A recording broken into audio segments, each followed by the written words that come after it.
Big Bang Theory explains what happened at the beginning of the universe. According to the theory, a single huge explosion expanded the universe, thus lowering its temperature. After some time, hydrogen and helium were formed, followed by other gases. The gases condensed under gravitation and formed the galaxies. Earth was formed 4.5 billion years back in the solar system of Milky Way galaxy. Formation of Earth's atmosphere. There was no atmosphere on early Earth. The surface of Earth was covered by water vapor, methane, carbon dioxide, and ammonia released from molten mass. Water was broken up by the UV rays from sun into hydrogen and oxygen. Oxygen combined with ammonia and methane to form water and CO2. As a result, the ozone layer was formed.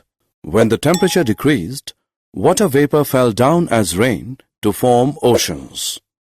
Life started 500 million years after the formation of Earth. Theory of spontaneous generation. According to early Greeks, spores were the units of life transferred to different planets. Louis Pasteur experimentally demonstrated that life arises from pre-existing life. This is referred to as theory of spontaneous generation. He used to prove his theory in the following two ways. Life did not come from killed yeast in a pre-sterilized flask. New living organisms arose from killed yeast in a flask open to air. Thus, life comes only from pre-existing life. Oparin-Haldane theory of origin of life. According to Oparin and Haldane, chemical evolution preceded life formation. Life evolved in the oceans when the atmosphere was reducing, containing H2, H2O, NH3, CH4, and CO2, but no free O2. Organic compounds were synthesized non-biologically by ultraviolet light energy. Without free O2 to oxidize them, these organic molecules were stable and accumulated in a warm, dilute broth. These molecules created a membrane around themselves to prevent them from being destroyed. Such organelles absorbed chemicals, grew, divided, and obtained energy by fermenting the available organic molecules around them. This is how the first life form emerged. Miller's experiments. In 1953, S.L. Miller created conditions in a laboratory similar to those prevailing on early Earth. He created electric discharge in a closed flask containing CH4, H2, NH3, and water vapor at 800 degrees Celsius. He observed that ammonia acids, sugars, nitrogen bases, pigments, and fats were formed after some time. This experiment supported that chemical evolution preceded formation of life. Theory of special creation. Theory of special creation has three connotations according to conventional religious literature. All living organisms that we see today were created as such. The diversity was always the same since creation and will be the same in future also. Earth is about 4,000 years old. Charles Darwin theory on evolution of life forms. Charles Darwin concluded that existing living forms share similarities to varying degrees not only among themselves but also with life forms that existed millions of years ago. He stated that every population has built-in variation in characteristics that enabled some to survive better in natural conditions. This is referred to as fitness.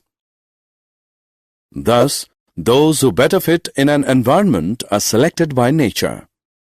This was termed as natural selection and was implied as a mechanism of evolution. Evidence for evolution. Evidences to support the evolution of life forms on Earth comes through the study of fossils, comparative anatomy and morphology of various life forms. Fossils. Fossils are the remains of hard parts of life forms found in rocks. The study of different aged rock sediments containing fossils showed that life forms varied over time and certain life forms are restricted to certain geographical time spans. Such evidence is referred to as paleontological evidence. Homologous structures. When same structures develop along different directions due to adaptations to different needs, it is termed as divergent evolution. Such structures are called homologous structures. Example: bones of forelimbs of human beings, whales, and bats are homologous. Analogous structures. When different structures evolve for the same functions, it is termed as convergent evolution. Such structures are anatomically dissimilar, though they perform similar functions. These are called analogous structures. Example: wings of butterfly, bird, and bat. Adaptive radiations. The process of evolution of different species in a given geographical area, starting from a point and literally radiating to other areas of geography, is called adaptive radiation. Examples: Darwin finches of Galapagos Islands. Australian marsupials. Did you know? Advances in developmental genetics, paleontology, and evolutionary developmental biology shows that generative processes and cell type specification mechanisms in animal allows many structures to evolve independently and not from pre-existing life forms. Summary. Let us summarize what we have learned. Most scientists believe chemical evolution, that is, formation of biomolecules, preceded the appearance of the first cellular forms of life. Charles Darwin concluded that existing living forms share similarities to varying degrees not only among themselves but also with life forms that existed millions of years ago. Fossils are the remains of hard parts of life forms found in rocks. Similar structures performing different functions are called homologous structures. Anatomically dissimilar structures performing similar functions are called analogous structures.